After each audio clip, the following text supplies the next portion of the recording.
In this video, we are going to talk about the nosing line for a stairway. And if you are building your stairs with perfectly straight materials and the lumber isn't going to warp or twist in any way, and you have the ability to lay out and cut and assemble everything properly, then you're not going to have any problem with the nosing line. And I'm not about to suggest that you need to do everything perfectly, but I do want to point out that you can use a straight edge, like a level, or a string line to double check a set of stairs that you built or an existing one. And as you can see here, everything is perfect and right on the money, because I drew it in the software that allows everything to be perfect. But that isn't always going to be the case, because if you don't have the ability to lay out the stair stringer correctly, or you're dealing with a deformed piece of lumber, then you're going to have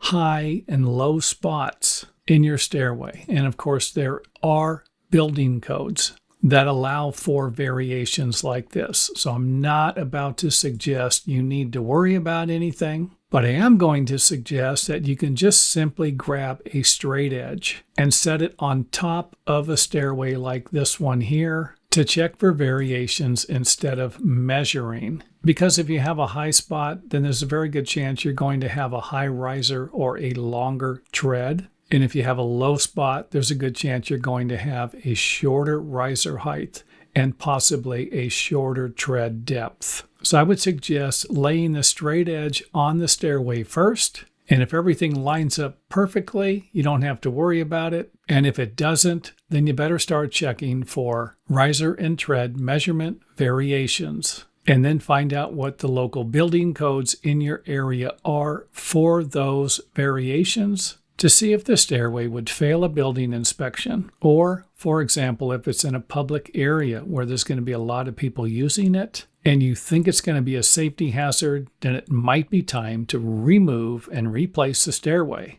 with something that isn't going to have as large of variations as the existing one. And thanks for watching. If you enjoyed the video, let us know by hitting the thumbs up button or letting us know in the comment area.